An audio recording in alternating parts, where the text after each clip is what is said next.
Hi everyone, and thanks for joining us again. In this video we continue where we left off creating polygonal hair. As always, if you have requests or comments, feel free to leave them in the comments below or send me an email. Okay, we're in ZBrush again, and this is our model as we've left it in the last video. Before we go any further, I have this little brush that I downloaded, that you can also download. I'll leave the link in the description. You can also go to badking.com.au and download it for free, but I'll leave a link in the description below so that you can easily download this brush. This brush is pretty much ready to use. The only thing I've changed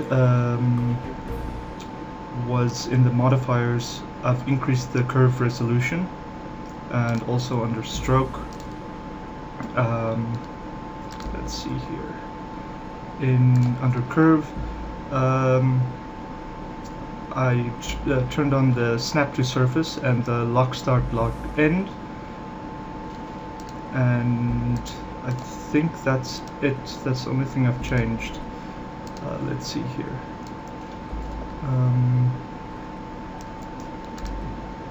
Yes, that's all I've changed. So this brush is pretty much ready to use. It's a low poly braid brush, so you can see what it looks like, and it really reflects the shape of our reference that we have. Okay, I've turned off dynamic and I've increased the size up to 100. So what we want to do is hide everything except for our model and just draw a straight line down. Let's see.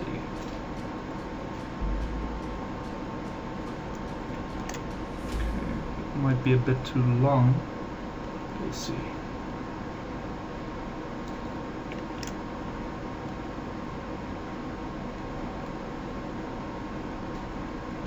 Okay, what I'm going to do is turn off this snap, so push it into the head. Sorry. Turn it back on.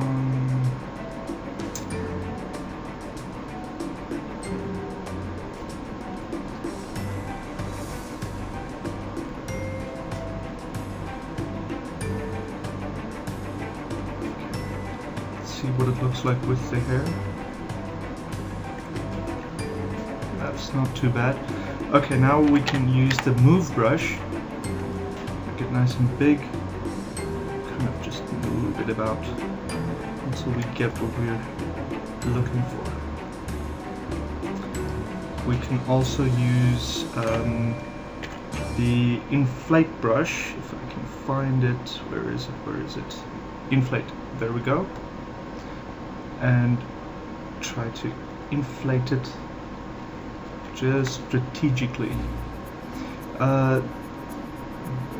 Don't be afraid if there are gaps here. We're gonna fix them in a moment. Just want to turn this off. If you see here, there are gaps. So don't be afraid if there are gaps. We're gonna fill them in. Just shaping. And what I'd also like to do is just fix up some of this shape here. Just like so.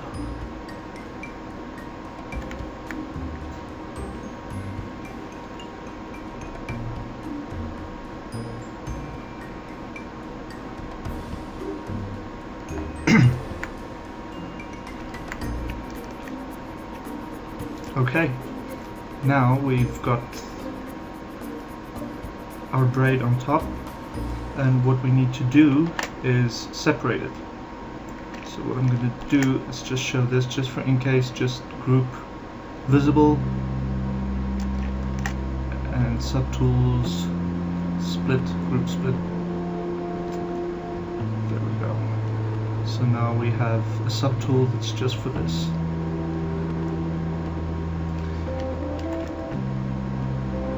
And what we also can do, since this is it all depends on your model. If you want a really low poly model, you can keep it as is.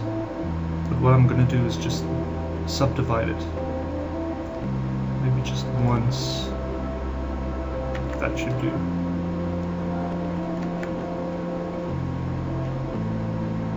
Okay, I'm going to delete the lower. And we want to,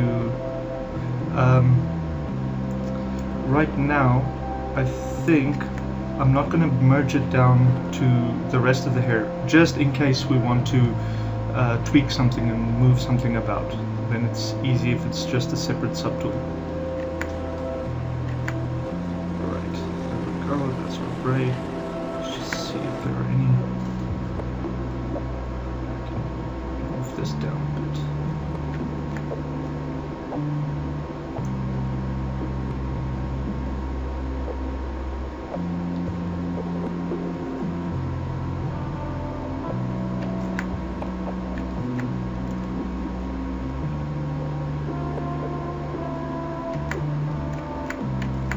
There we go.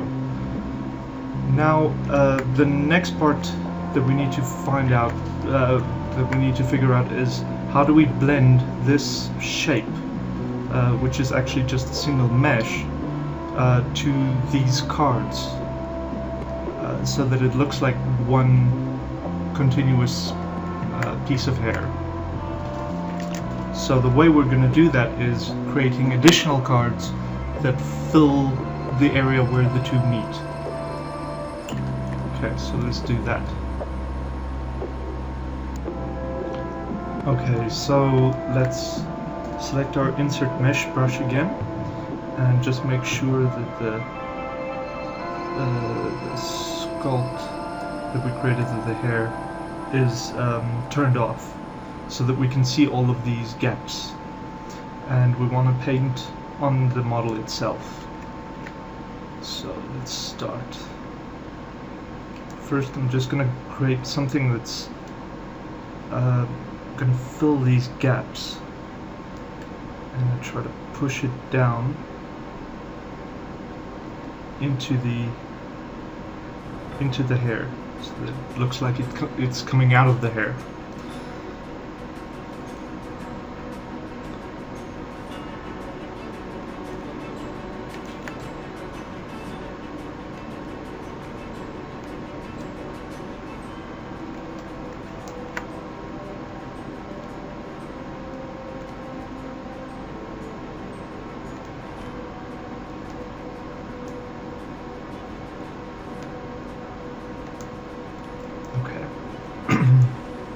So don't be afraid of being messy, because the texture we're going to put on this one is not going to,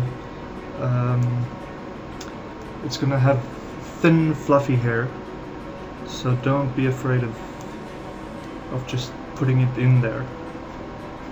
It's just to try and bridge this gap. And I'm still working with a relatively large brush.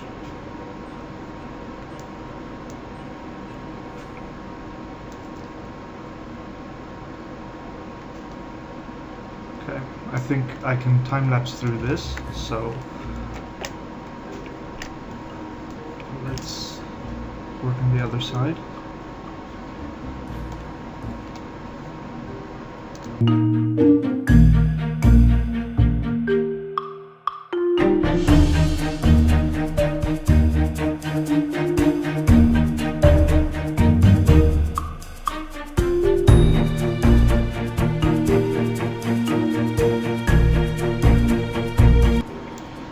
Okay, so let's separate these.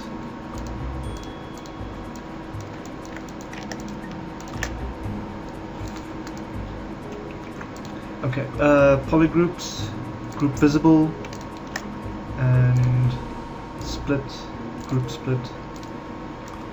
That's it. Okay. I'm gonna move this down one level so we can have this one as well. And we can merge these. Merge down.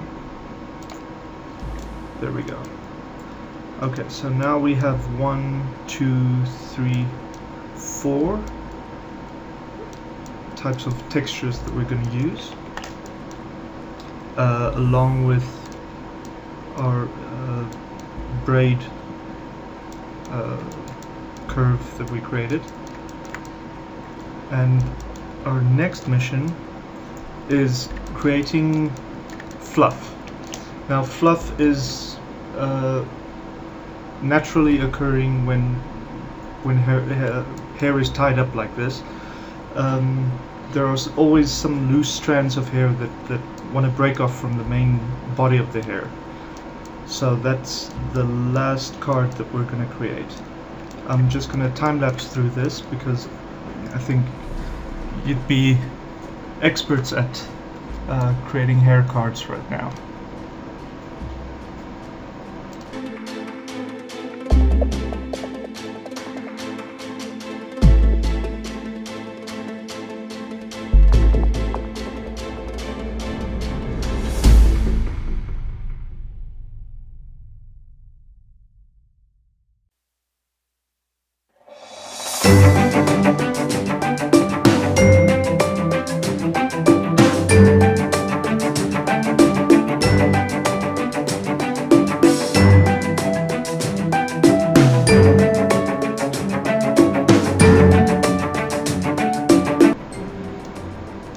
I think that is pretty much done for the modeling of the hair.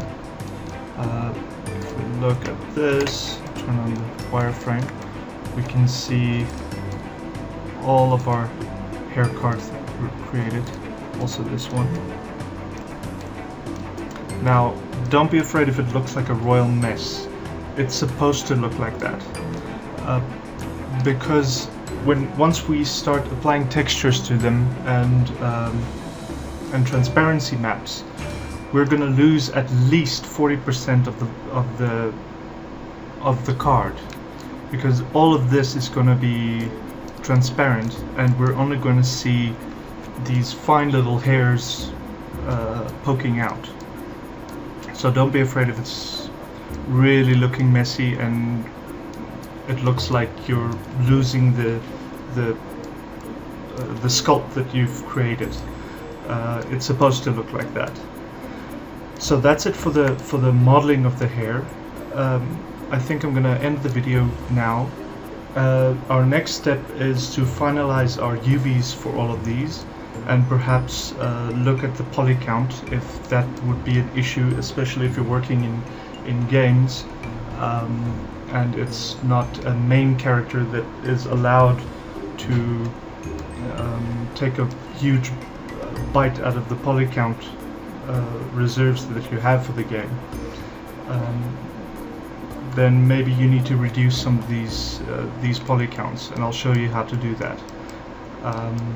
And then we're going to continue with laying out the UVs, because the UVs are actually already done. We just need to lay them out depending on what group of hair it is, and finally the texturing of the hair. Okay, so thank you very much for watching. If you have any comments, leave them down below. Like and subscribe, and I'll see you on the next video.